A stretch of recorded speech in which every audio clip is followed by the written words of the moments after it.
you. John, Right here? you're good to go. Right here? Good. Good morning, everyone. My name is Andre Givens, and I have the honor to serve as the president of the 100 Black Men of Indianapolis, Inc. Today marks a special day for the organization, a special day for our partnership here at UIndy, as we celebrate our 20th running year of our financial literacy scholarship program.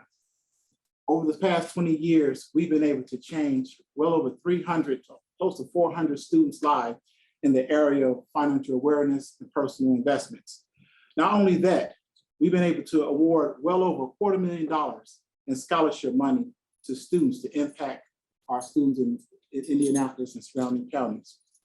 But today is also special because over the past 20 years, we've been fortunate and grateful to have great partners such as the University of Indianapolis and Dr. Will, as well as many members of our organization, our chairs, our mentors, our students, and parents who have confidence in the work that we do here at the 100.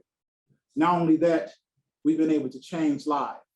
Over the past 20 years, we've seen our students go from not understanding financial awareness to being successful executives in various companies, also managing their own personal investment accounts. So we believe in our mission. We believe the work that we do will continue to last another 38 years of the organization and hopefully another 20 years in our financial literacy program. So with that said, I'd like to thank our viewers for watching us today. I'd like to thank our mentors who devoted their time and energy to serving our youth in our community. I'd like to personally thank Dr. Will, who've invested over 20 years with this program alone. And also our volunteers, our parents, and even here at UIndy, our student leaders. Many of you know that here at UIndy, we practice what we preach, meaning our students here at UIndy, they're not just doing classwork, but they're also taking advantage of experiential activities and events.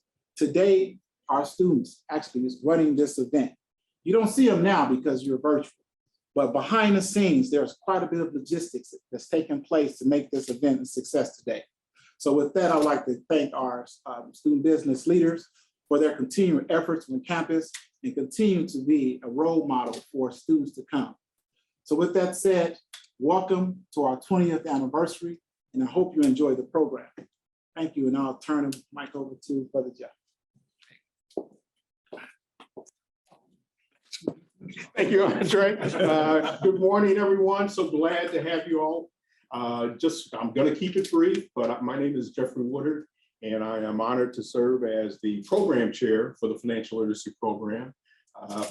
This morning, I'm really excited to get to the presentations because I think I believe the students have worked really hard. Our program is a 16-week program, and this today is the culmination of those 16 weeks. So real quick, I'm going to introduce our judges who have dedicated and or committed their time to choose who's doing best and why they're doing best. So starting off, we have John Hicks and with Eli Lilly, Blake Robach, who is with the Indianapolis Chamber of Commerce, and then Mr. Lonnie Jordan, who is with Meyer. And last, but of course not least, is our head judge, Dr. Matt Will, the co-creator of the program. So thank you. Good morning, everybody. I'm not actually a judge, okay? I'm just a moderator. These three gentlemen will be doing all the heavy lifting for you. But before I go over a review of the program, I'd like my student volunteers to come up and be recognized. This event, because it's technologically advanced, we need a little bit of help. So if I could have the three of them come on over and stand in the middle, I'd like to introduce each one of them. So this is John Odell. John is running the Zoom operations today. Morgan Sargent. Morgan is the one who put together the entire event. So she gets to do everything. So today she's taking photographs and a bunch of other things, but Morgan's the one that's put this whole event on. And then Easton will be running, getting a lot of exercise today, going to the students, moving them around the building and bringing them in for their presentation. So if you guys, thanks these for all their hard work. I hope everybody at home was clapping as well. It's very important. So let me give you a little bit of background about the program. Whenever we have this, I always take the opportunity to talk about its origins. Merv Enders and I, 20 years ago, like Andre said, we got together and decided to start this financial literacy program. Now, the program, hold on a second, the mic works well. So the program, I remember Merv came to me a number of years, 20 years ago and said, we want to create a financial literacy program. And my response to him was, we'd love to host it at the University of Indianapolis, but I don't want to do credit cards and checking accounts and those basic financial daily activities. I said, in my opinion, there's a lack of minorities at the senior level of companies, CFO, CEO ranks. And if we want to get people into those positions, we have to start now in high school. And we got to teach advanced level finance. So we got into portfolio management, security selection. So it's about creating and building wealth. And like you heard Andre mention earlier, we've had a lot of success. And those folks who were at the beginning of the program 20 years ago, 19, 18 years ago, are now in very high positions within their corporations. So we've achieved what we wanted to, but we're going to keep doing it. And so it's very proud to be part of the program and look forward to many years to come. Now, let me tell you how it's going to operate today.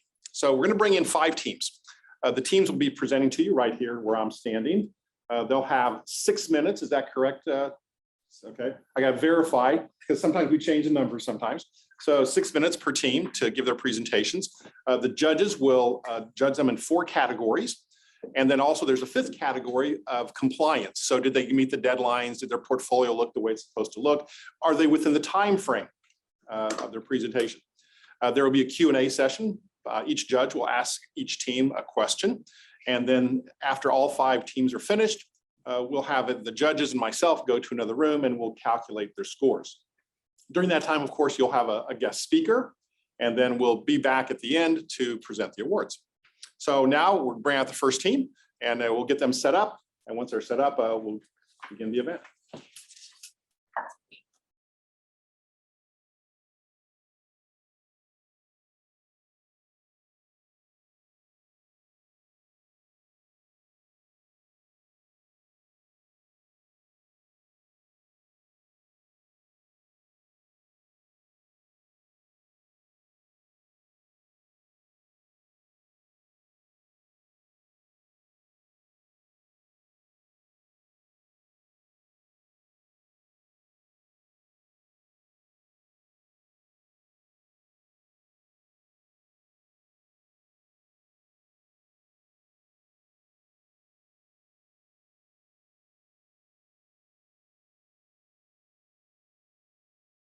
Second, yeah. Hello, my name is Tim Adams. My name is Miles Tyler, and together we are the TM Brothers. So here's a little information about our client, Marcus.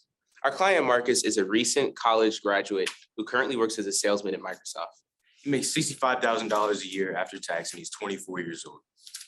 His goal is to have enough money to cover his yearly expenses of $30,000, as well as save up $150,000 within 5 years' time. So obviously to do that, well, he has to have a superb asset allocation, right? So looking at it, his asset allocation consists of 60% stocks, 20% bonds, and 20% real estate investment trusts. So as you can see, this is on the slightly aggressive side of investing, but it still has some safe aspects to it. His portfolio consists of American Tower Corporation and Digital Realty Trust as its REITs. It also consists of BlackRock High Yield Bond Fund and Fidelity US Bond Fund as its 2 bonds. And his 5 stocks are Volkswagen, Coca-Cola, Meta, Rivian, and Grace Foods. Now, sadly, we can't cover all the assets. So we have the featured securities here for our client. They consist of Digital Realty, BlackRock High Yield Fund, Volkswagen, Meta, and Grace Foods. So without further ado, let's get to our presentation. The first stock we're going to focus on is Volkswagen. Volkswagen is a vehicle company that specializes in small sedans, mid-sized sedans, SUVs, and even passenger vehicles. They pretty much have a monopoly on all the vehicles in Europe. They own Bugatti, Porsche, Lamborghini, Mercedes, and Audi. So they're very diverse. They have a 7.8% market share, which is the second highest in the world, only behind Toyota. Now, you may be asking yourself, why did we not choose Toyota? Why did we go with Volkswagen? Volkswagen is the world's leader in the EV market share, and electronic vehicles are really the way of the future. So Volkswagen is looking to innovate. They have a beta of 1.41, which is still very safe, but they're still looking forward in the future and trying to innovate. Well said, Miles. Our next stock is Meta, also formerly known as Facebook. So why Meta, right? I mean, why invest in Meta? Now, I'm sure you've heard some things about Facebook, but one thing that you cannot deny is that they aren't innovative. They've been innovative since the beginning of their conception with establishing a social media presence that has over 1 billion users worldwide. And its next innovation is in the way of the internet. We started out with ARPANET, then we moved on to the internet, which we use now. And now Facebook wants to lead us into the metaverse. So that covers how it's an innovative company with wide focus. It also has a large market cap, has an established platform in Facebook, Instagram, WhatsApp, and it's also developing new innovations, but it still has a safe and established stream of income, with its main one being, its ad revenue. Its financials consist of a PE ratio of 14.97, as well as a beta of 1.29. So this is a solid blue chip company that our client would love to invest in. The next stock we're going to focus on is Grace Foods. Grace Foods is a Jamaican company based in Jamaica, and they're traded on the Jamaican Stock Exchange. From 2014 to 2019, the Jamaican Stock Exchange was the best performing stock exchange in the world. Grace Foods is not just a food company. They've diversified into investment, banking, and real estate. They pretty much have a monopoly on the food market in Jamaica, but they're also international. They're in Africa, Canada, and Europe. And they might not be a household name in the US, but if you go in any international food market, I guarantee you'll see a Grace Foods product. Our next asset is Digital Realty Trust. Now, Digital Realty Trust specializes in data, right? It has a lot of data centers globally. It also has superb and influential clients, like really big blue chip companies. And it also has an established and trusted platform worldwide. Its financials are a PE ratio of 57.48, as well as a beta of 0.3 and a dividend yield of 4.64. Digital Realty Trust seems like an innovative and well-trusted asset for our clients to invest in. And our next asset is BlackRock High Yield Bond Fund. It has efficient and solid money managers, and it invests in mostly non-investment grade bonds with maturities of 10 years or less. It has a large market cap and has adequate dividend yields. Its financials are that it has a five-star Morningstar rating, a beta of 1.04. And one thing that's catching my eye is that it has a 3-month return of 10.04%. And mind you, the S&P 500 has a historically average return of around 10%. So this seems like a great bond because you're getting, you're getting returns in 3 months of what you get in a year. So Miles, will this portfolio be successful? Yes, I feel like our portfolio will be successful for our client because we focus on companies that have a solid base of making money now, but are not afraid to innovate and look forward in the future. This could be Facebook or Volkswagen looking in the EV or the metaverse. And for our REITs and bonds, we've also looked for companies that are innovating in the future for digital realty. I mean, Facebook and everything like that, things in the cloud do not just exist in air or outer space. These need solid bases for information and data storage, and that's where digital realty comes in. Thank you for your time. And any questions? Yes, can you explain to me what PE ratio means? Yes, it is the price over earnings. I noticed that Digital Realty had a PE ratio of 57. I was wondering if you knew if that was high, low, medium? The average PE ratio is around 10 to 15, so it's extremely high. That's one of the reasons we chose. With BlackRock, you mentioned the dividends. Can you give me an example of how someone would receive payouts over the duration of a bond and what that's called? So let's see, BlackRock. Specifically, you called it a dividend. What is it called for a bond? coupon.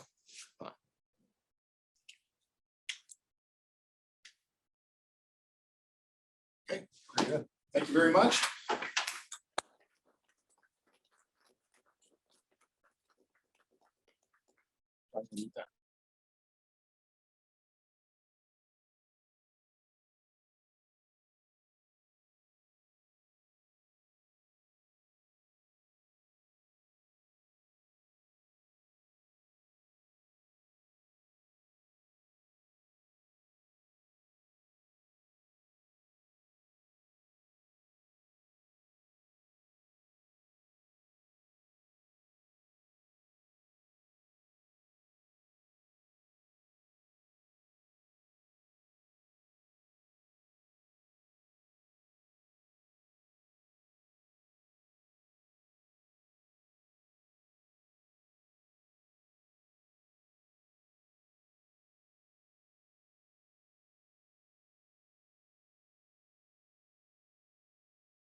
Hello, my name is Jasmine Walker and I'm a junior.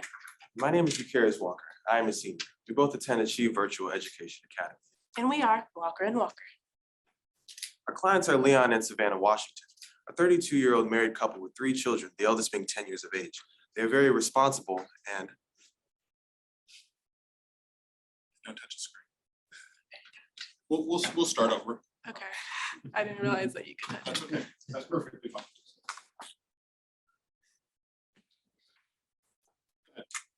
Hello, my name is Jasmine Walker. I'm a junior.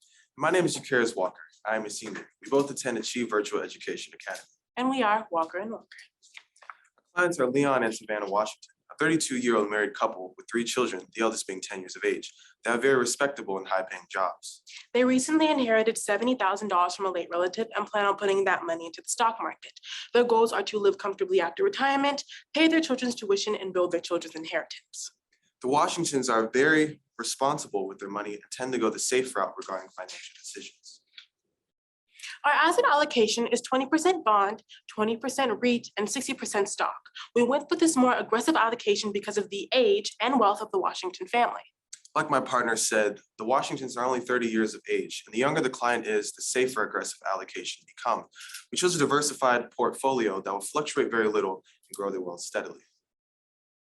The Washington portfolio consists of 5 stocks, 2 bonds, and 2 REITs. We're going to be talking about 2 of those 5 stocks being Meta Platforms Incorporated, formerly known as Facebook, and Lowe's Companies Incorporated.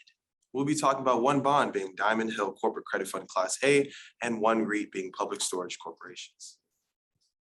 The first stock we're going to be talking about is Meta Platforms Incorporated, which operates the world's leading social networking service. Among their many communications and entertainment apps, they own Instagram, WhatsApp, and Messenger. Their beta is 1.29, the PE ratio is 16.01, and their estimated growth over the next 5 years is 22%. The revenue growth, 225%, their gross margin growth is 96%, and their net income growth is nearly 428% over the last 4 years.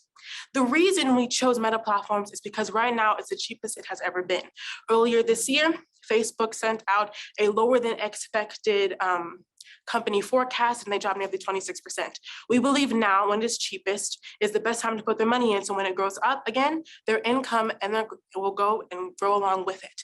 Meta Platforms is going into the VR and metaverse system, 2 highly anticipated technological advances, which nearly guarantees that Meta Platforms will go back up again. The second stock we chose for our clientele is Lowe's Companies Incorporated. They're a retail company that specializes in hardware and appliance items. They have retail stores in the United States and Canada.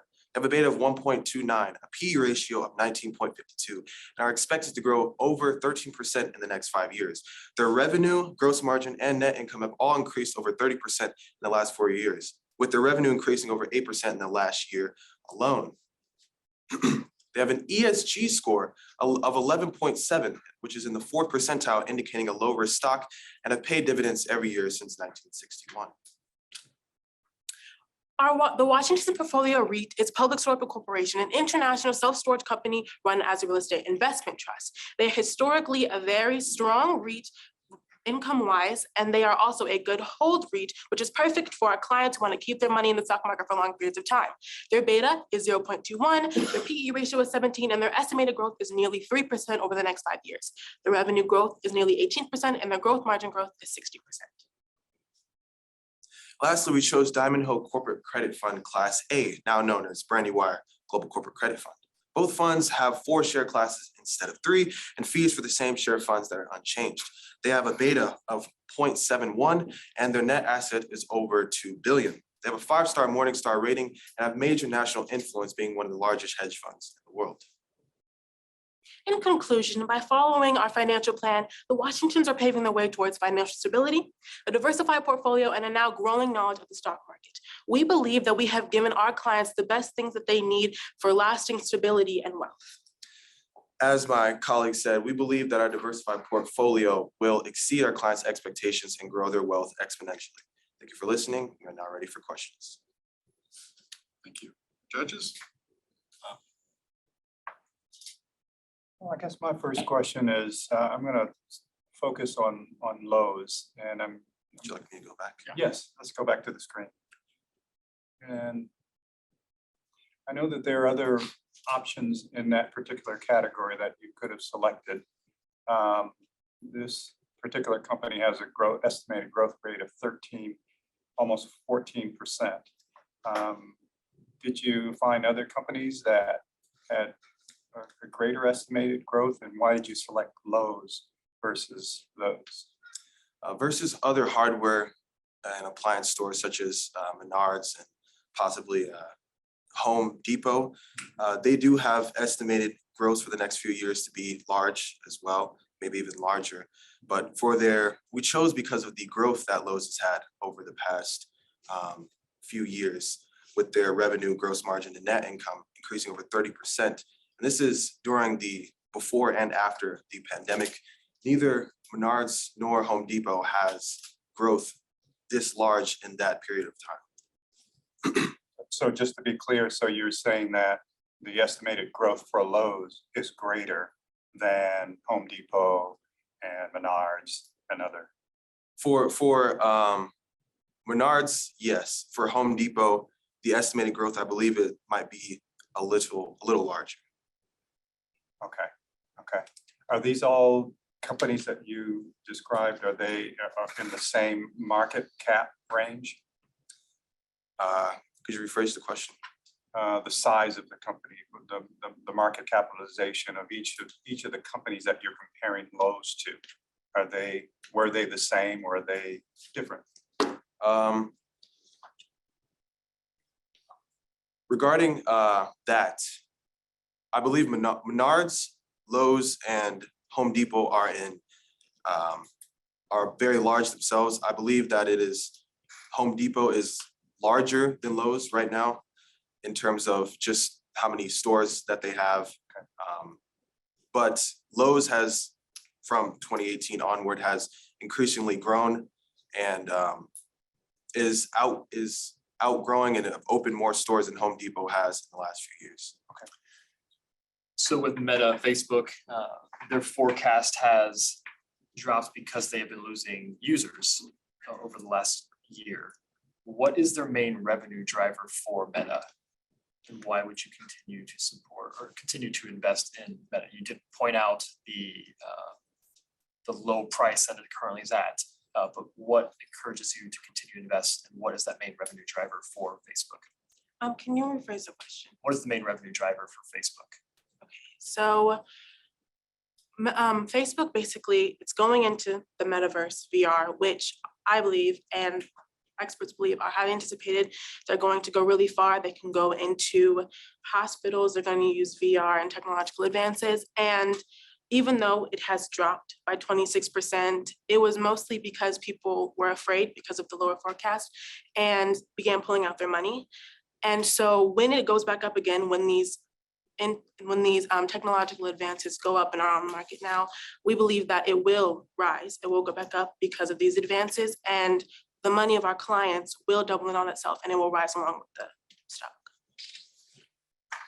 So going back to Lowe's and looking at, as far as estimated growth and looking at, so I'll just pinpoint appliances. Looking at Lowe's, Home Depot, and Menards, and with the product flow of appliances, is Lowe's stability as far as their stock, has that been the same within the past few years, or has it been fluctuating? Since 2019, if I can remember correctly, their growth in that area has been very stable. I mean, they were stable before that, 10 years before, but it was very low. And they've grown since, I believe, right after the pandemic, they grew. Their 2021 was one of their best years in the last decade, and they've been very steady ever since. Very much.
Reasonable, just, Yeah. guys ready? Whenever you want to start. Hello, we are the Millionaire Ladies Investment Company. I am Ananza Williams. And I'm Sheila Bannister. Thank you for meeting with us today.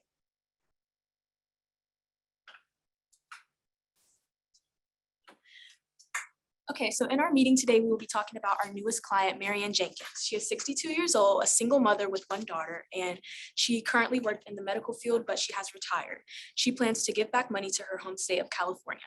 She currently has an investment fund of $750,000, but she wants to become a millionaire by the age of 65. And you may be wondering, why does she want to become a millionaire? She already has so much money. But due to her past teaching in her financial literacy class, she has learned that it is never too late to go any further. Me and my partner have put together a portfolio that consists of 5 stocks, 2 REITs, and 2 bonds. But today we'll be talking about 3 stocks, 1 REIT, and 1 bond. Our portfolio diversification chart. So first, we will be talking about our REIT. Our REIT is Medical Properties Trust. Medical Properties Trust invests in healthcare facilities. It currently has a beta of about 0.6, which is not risky, and it has a 5-year return performance of about 67%, which is very good because the usual annual return performance yearly is about 10%. Relating back to the introduction of our client, we said that she is from California and she would like to put her money back in her home state.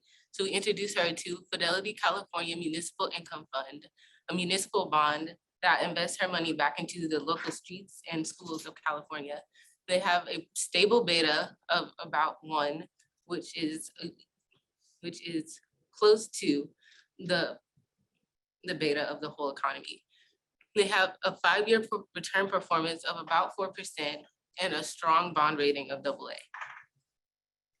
Next, we will be talking about our first stock, which is Axum Therapeutics. Axum Therapeutics invests in finding treatments for nervous system issues like depression or migraines.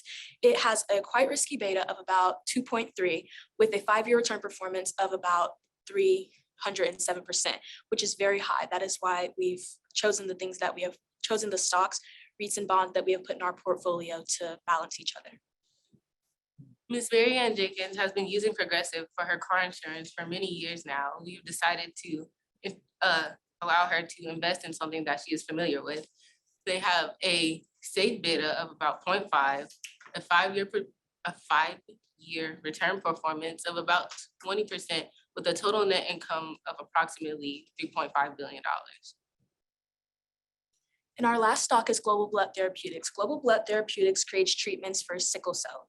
It is the creator of Oxbrita tablets, which is a sickle cell treatment that comes in the oral daily care that people will take if they have sickle cell.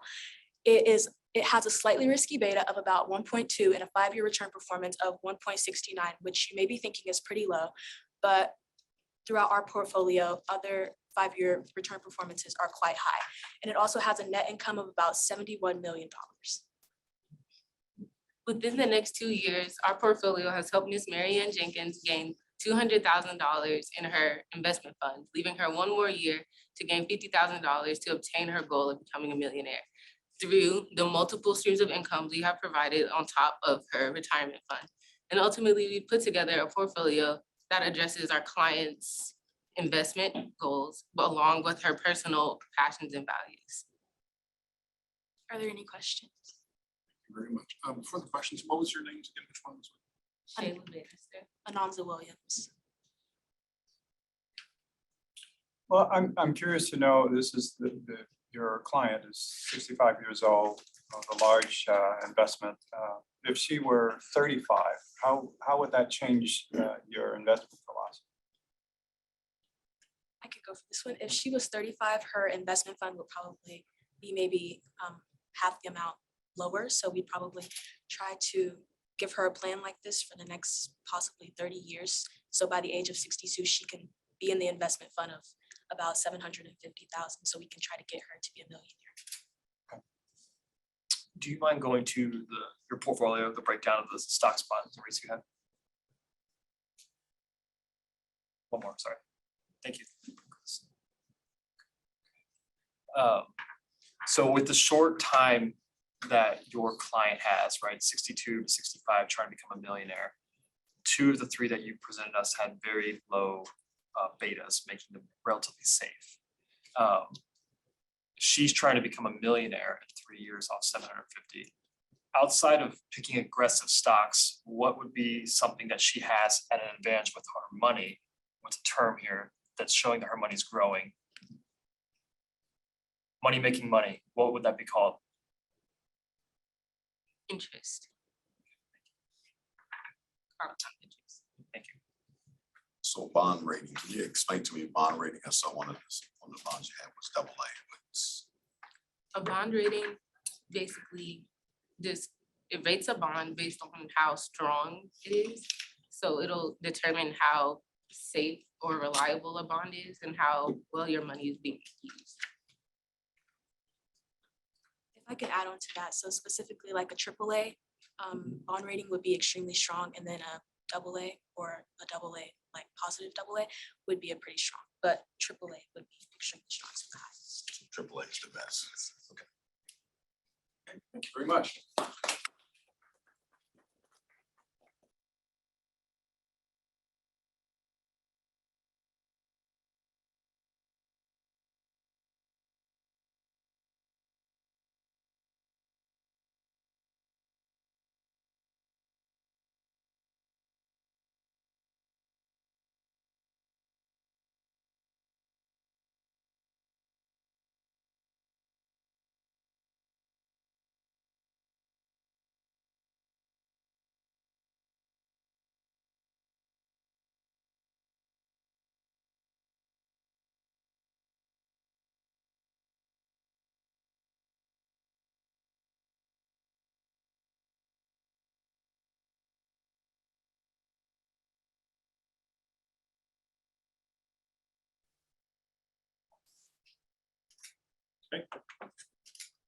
Good morning, everyone.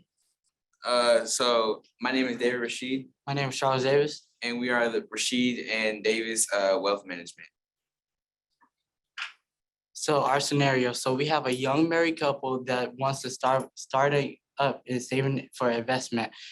The long-term invested horizon, and then they want a moderate to moderate aggressive risk tolerance.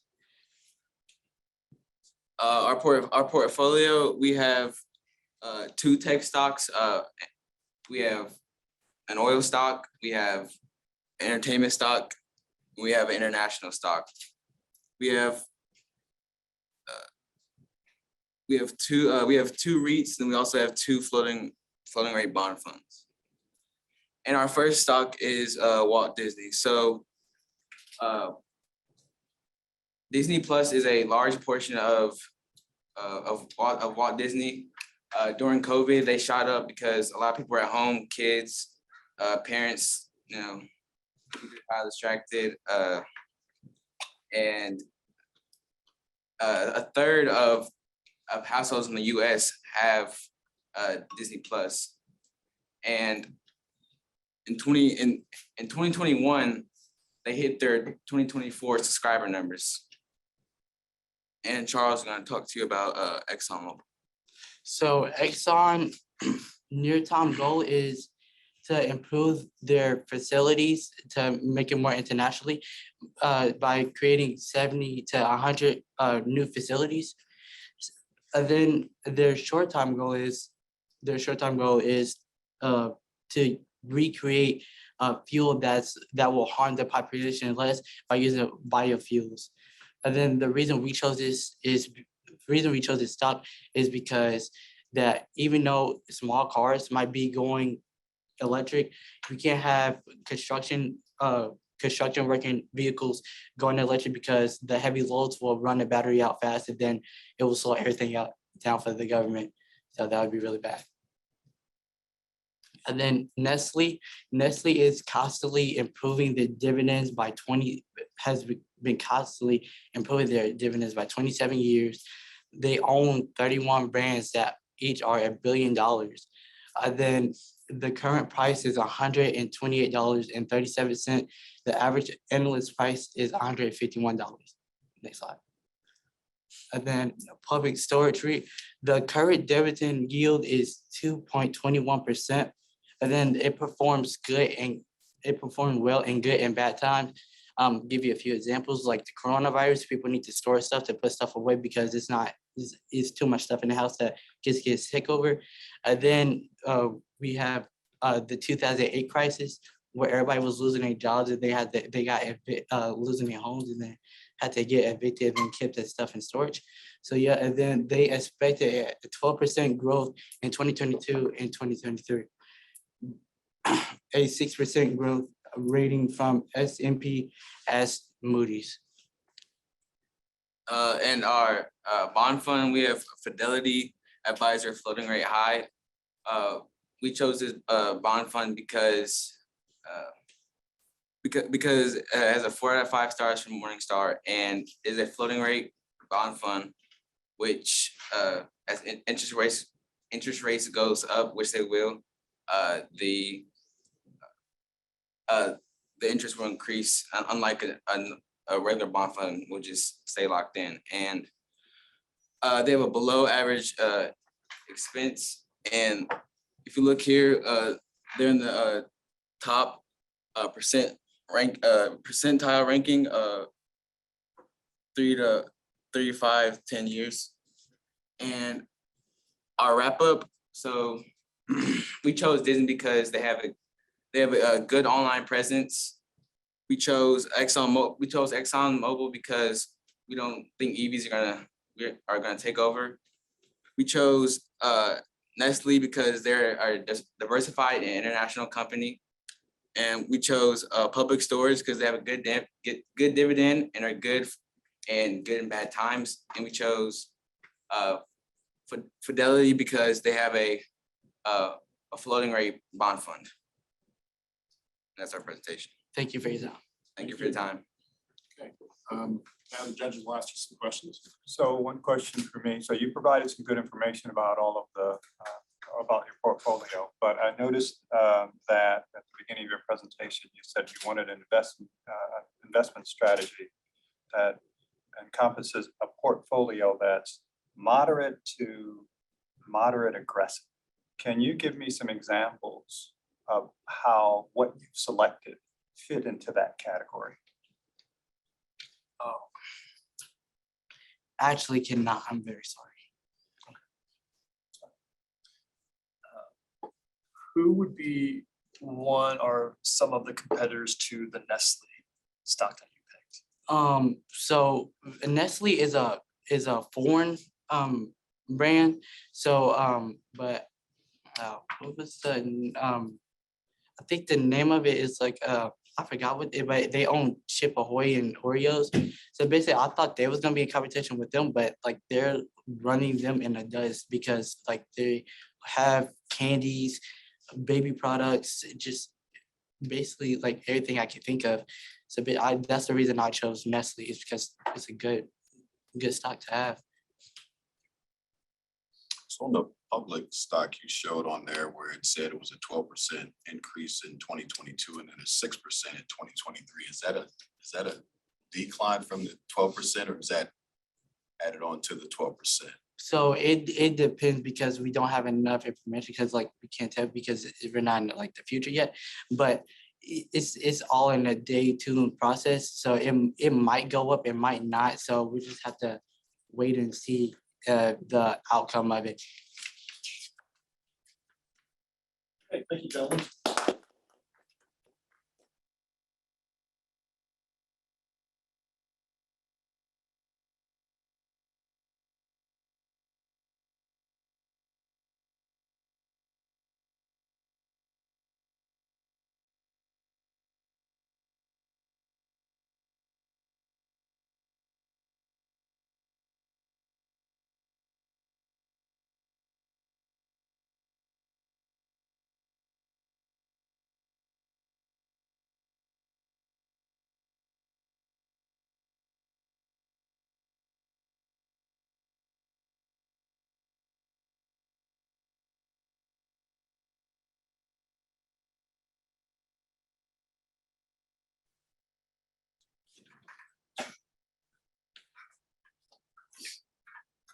You're ready, go ahead. We are D&K Associates, and we are a part of the 100 Black Men Financial Literacy Program, and we're here to show you our diverse portfolio. So I'm Derek Williams. I'm a sophomore at Warren Central High School. I'm Kendall Coleman, and I'm a freshman at Cathedral High School. And we haven't been doing this program from that long. We've been doing it for about 16 months, 16 weeks. It's not really the first time trying to do something like this, and we haven't been doing it for that long, for like 3 years for like other people. So our client profile is a family of 4, $200K per year, saving for college and saving for their kids' retirement. This is our portfolio. Our 2 REITs are Welltower and Public Storage. Our 2 bond funds are T. Rowe Price and Vanguard. And our 5 stocks are Tesla, Nike, Walmart, Microsoft, and Waste Management.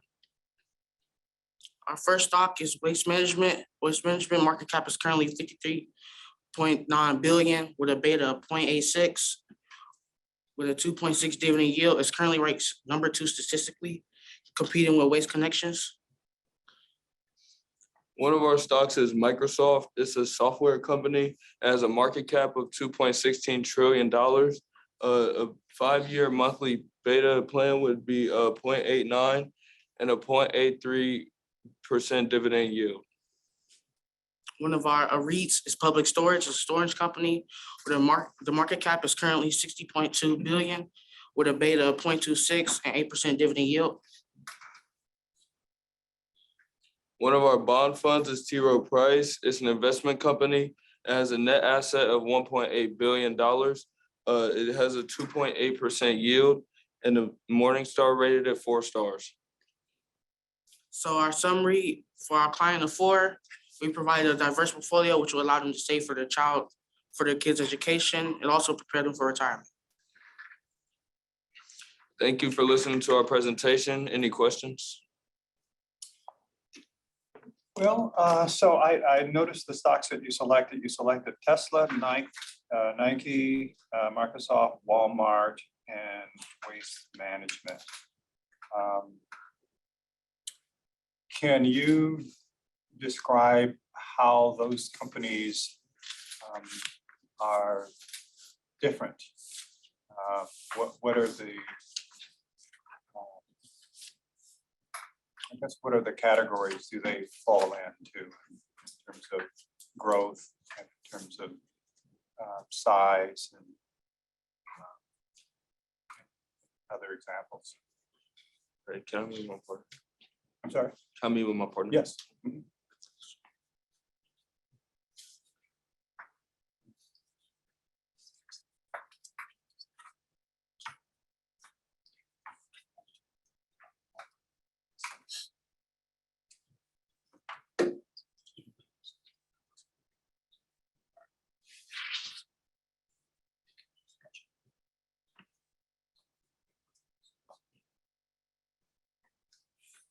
Okay, me and my partner decided that they are very different because, for example, like for stocks, Nike is known for like clothes and shoes, and Tesla is known for like EVs, like electric vehicles, things like that. Okay.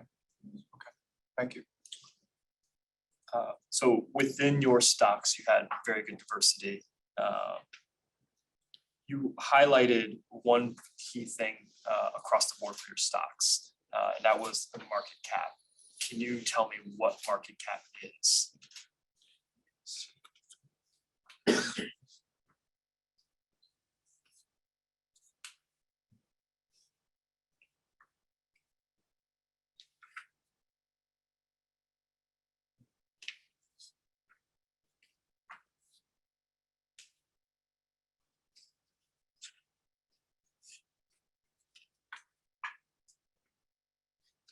So the market cap is the money, the money in the market divided by the stock price.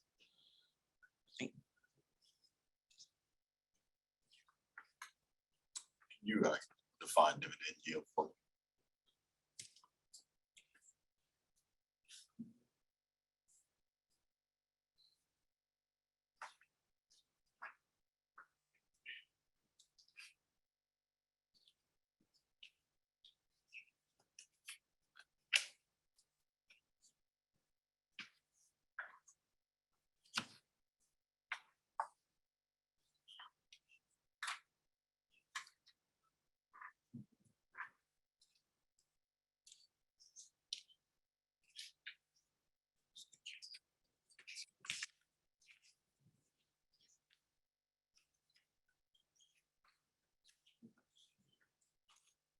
A dividend yield is the amount of money paid to a shareholder as shown as a percentage divided by the current stock price.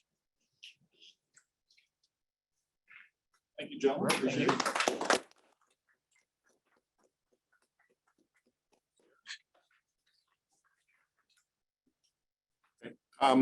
So what we're going to do now, can you just gather all your material and you can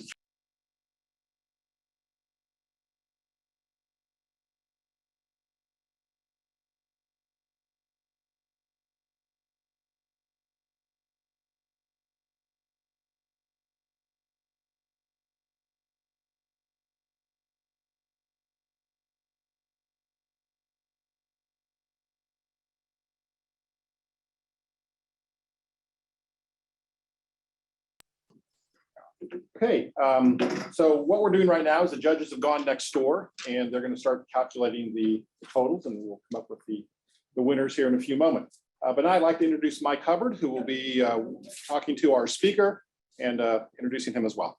Mike, it's all yours. Thank you, Dr. Will. And I first and foremost like to say, every year I see these presentations, I'm amazed, I'm blown away. To see where these kids started from and to see their commitment, their dedication, their research, and not only retaining knowledge that our communities lack in, but also taking that knowledge and taking it back to their communities for true generational wealth. It's just amazing. I mean, I think I heard one of the kids is a freshman. I think of something like that is astonishing. So I definitely want to put some respect on their name, give them their flowers for sure for that. But yeah, so on to our guest speaker. I met this gentleman, I want to say 8 years ago at ISU, and with a brief conversation, easily was top 5 smartest people I've ever met. He finished with ISU in undergrad with a political science degree. He went to Kelley School of Business where he got his MBA, and PhD in finance. And he also did postgraduate work at Harvard University in finance as well. He's been involved in 2 startups, one as an angel investor, one he ran as a CFO in a fintech startup, which both had very successful exits, buyouts, I would say. What else? I mean, he's done a lot in a short amount of time, to be honest. He served at Anthem as a VP in business and strategic transformations. And now he also serves as the global head of CS Ops at Facebook, which he leads teams that deal with the Oculus, I said it correctly, the metaverse, virtual reality, things of that nature. So without further ado, I'd like to present to you guys Dr. Walter Hughes. Walter, we there? Yes, sir. Okay, there we go. And that's my first time calling you doctor, so that's so we can go get into like, how did you get introduced into finance at such an early age? Honestly, it was college. Growing up, I've never had a mentor. I've never had people I could look up to. I had people I wanted to avoid. Like I had situations that I just didn't want to be in. And so when I was in school, that was an opportunity for me to kind of learn something new. And finance, for some reason, just seemed to come easy. It was logical. If I do this, it equals this. If I don't do this, I don't get this result. And so finance kind of stuck to me like glue. Yeah, there we go. So tell me, because I know a little bit more in background because we actually boys. So I know you did things like take the LSATs just for fun. So tell me what made you decide to go into finance, an industry that our communities don't have that much knowledge in? What made you kind of take that path as your career going on? One of my favorite things about finance and what I've done is I like taking complex subjects and make them simple. And I think for our people in particular, finance is a mystified subject. We know what we know, but we don't, it seems unattainable for a lot. And so what I like to do is I like to take really complex financial topics, investing, things like that, and make them really simple. And so it's like a puzzle for me with finance. So that's kind of the main reason what kind of drove me into doing more, into really just innovating more in that space. Okay. Yeah, and in today's competition, the kids talked a lot about kind of portfolio construction, kind of in the public markets, but I know you've done things in kind of the angel investing space.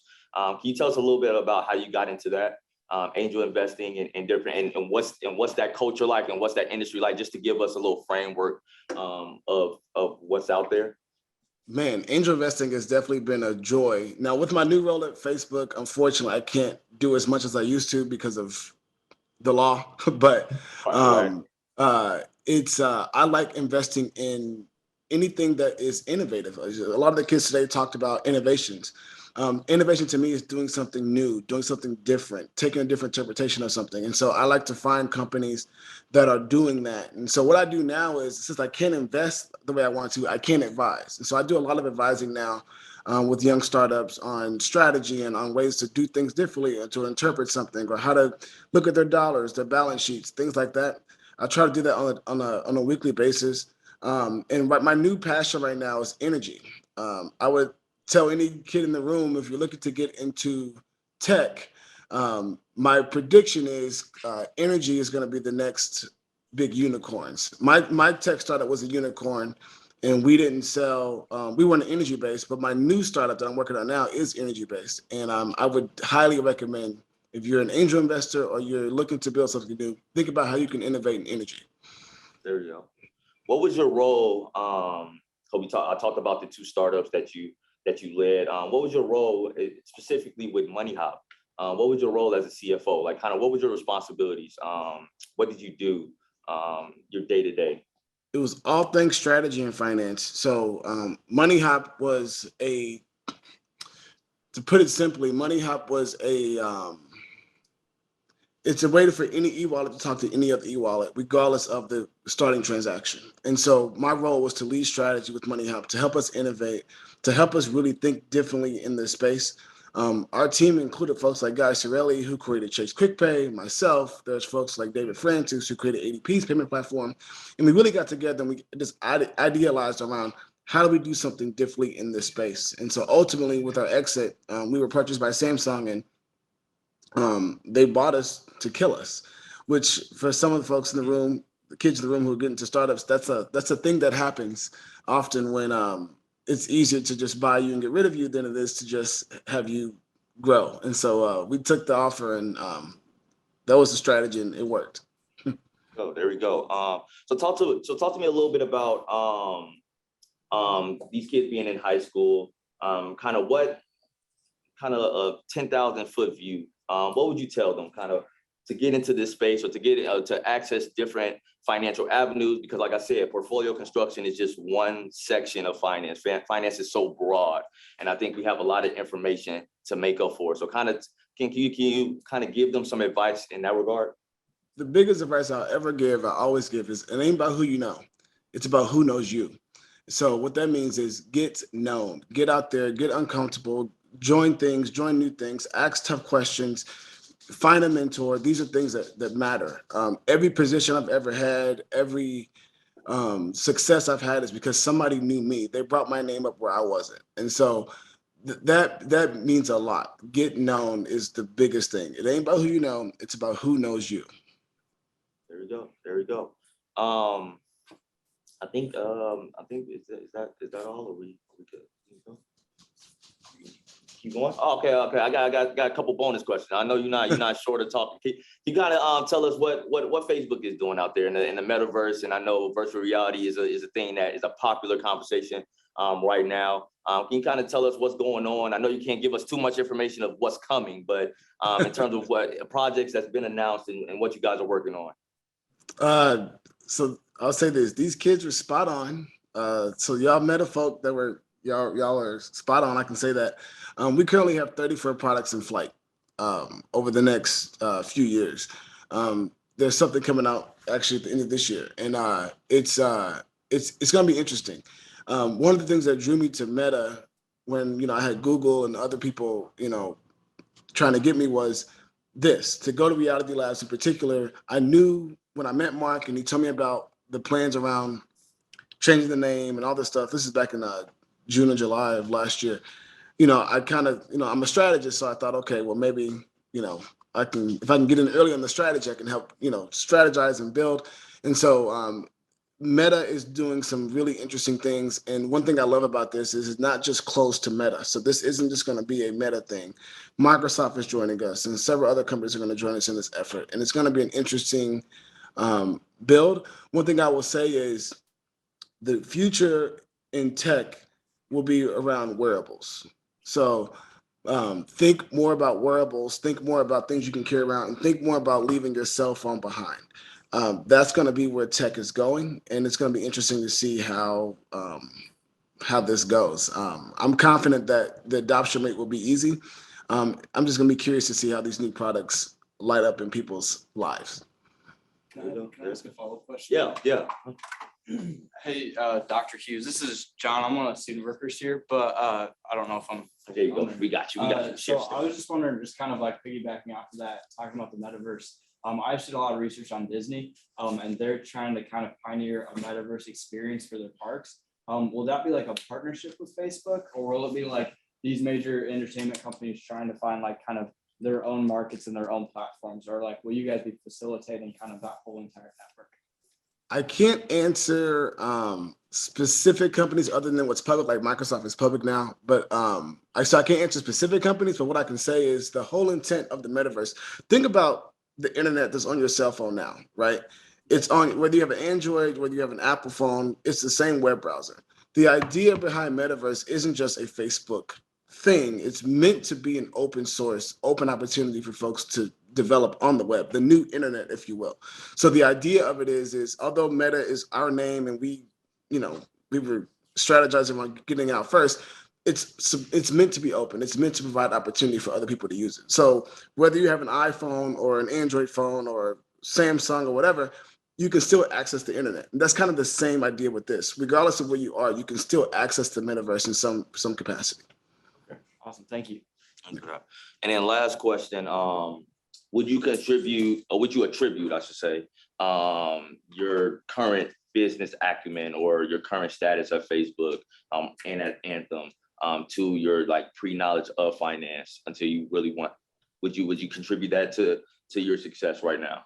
I think so. I think one thing about finance that finance did for me in particular, I would add in finance and strategy, right? Because it's one thing to know finance, but it's nothing to actually know how to be strategic and how to drive a strategy, how to lead a project, how to lead things. I would suggest, it's a mix of both. It's knowing how to lay the puzzle pieces and then solve the puzzle, right? It's knowing how to contribute and also kind of demystify and move. Like, so I think, finance gave me a grounding in in in solving problems, and then strategy gave me the ability to kind of drive. And so I think it's a mix of both. For the kids in the room, I would definitely suggest, as you continue to innovate within finance and you learn, always think about strategy and how do you innovate? How do you do things differently? And if you go into the money space of advising clients and things like that, how do you grow their wealth for them? How do you do things that are creative for young people that are getting to the space? There are more and more young millionaires being created now based off the tech space than ever before. How do you advise someone like that? How do you advise someone like me and my net worth? Like, how do you give me advice to strategically, right? So that's another thing I would suggest that the folks do. And it's been a crazy journey, but I love it. There you go. There you go. Well, thank you. Well, thank you for your time. Like I said, this is so formal for us to be talking because we talk offline. It's so different. But yeah, thank you for your time. We'll be sure to put his information. Can I get your go ahead? Can people contact you with questions or email you if I know a couple of kids that asked for your information as well. Could we provide that for? All right, we'll provide that email for people to get in contact. But thank you for your time and then good luck. And I'll see you soon in Chicago. I got to make a trip up there sometime. Oh yeah, it's about to be 70 degrees today, so I'm outside. Yeah. You need to enjoy that. All right, man. I'll talk to you. Thank you. So right now we're waiting for the judge and Dr. Will to get back. So we'll take a brief break.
We're putting the final touches together on the results, so we'll be back online here in a few moments.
All right, welcome back.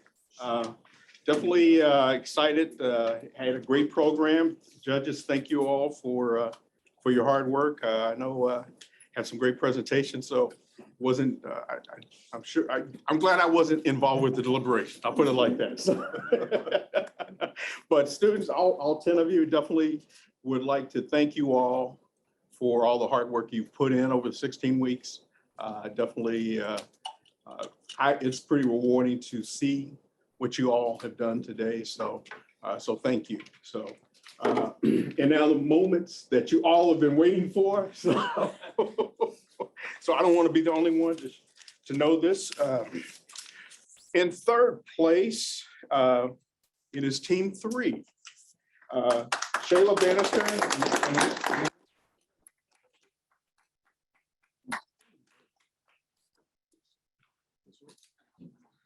Congratulations. Congratulations. All right. Left side, right side. Where's the medal? Oh, right here, right here. Ladies, come over. Take a picture, Jeff. Yes, around on the please, side. please, please. All right. There you go.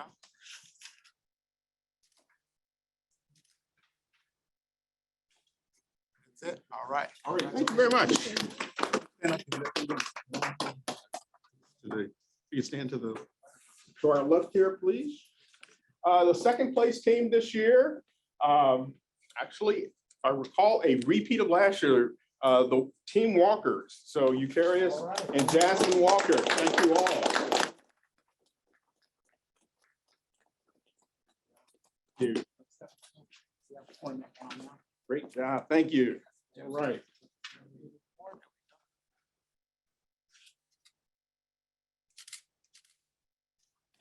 All right, excellent. Okay, and our first place team is Team 1. Tim Adams, Miles to lead.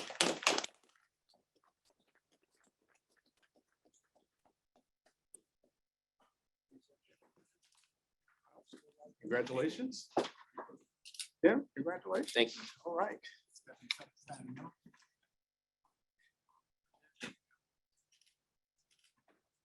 Right there. Stay right Stay right here. Now we actually have a couple other, one award I definitely wanted to present for, we had some returning students and definitely would like to also recognize, oh. First place team? Yeah, we'll do this first. You want to do this first? Yeah, we're going to do it. You got it. That's good. All right. First place winners. Yep.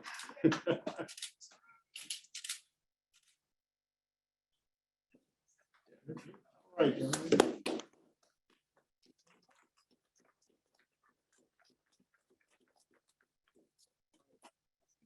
Move over to the left here a little bit, please.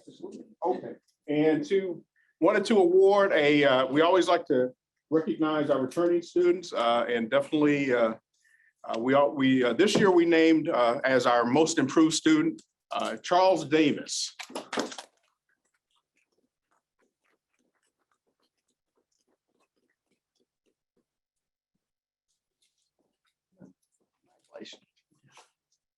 All right. Smile. Yeah. Congrats. All right. Thank you all.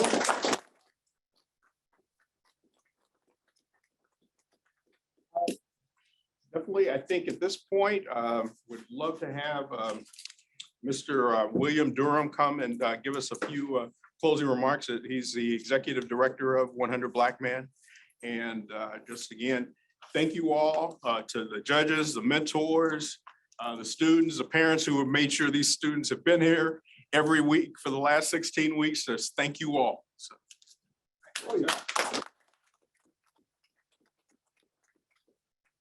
Good afternoon, everyone. My name is William Durham. I am the executive director for the 100 Black Men of Indianapolis. And I would first like to give a huge round of applause to all of the students.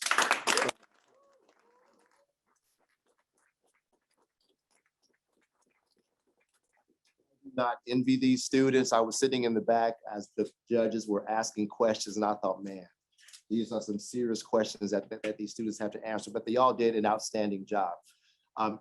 Thank you to the University of Indianapolis. Thank you to Dr. Will, Andre Givens, Jeff Woodard for your commitment to the organization. These types of programs really catapult our students to the next level in their lives. We talk about not only the digital divide, but there's also a financial literacy divide as well. And so this program really assists in the efforts to decrease that financial literacy divide. And so I just want to say kudos and congratulations and thank you to everyone who has participated over the last 20 years for this financial literacy program to be in existence. And I would be remiss if I did not share with us that the 100 Black Men of Indianapolis is a not-for-profit organization. So all of these programs only exist by the partnerships that we have developed and also by any type of donations that anyone would like to provide to the organization. In your free time, please visit our website at www.100blackmenindy.org. You can take a look at all of our programs, and if you feel so inclined to do so, so that we can continue to develop the young minds of our young people, please donate of your resources to our organization. We would greatly appreciate it so that our young people can benefit from the services that we provide. Thank you.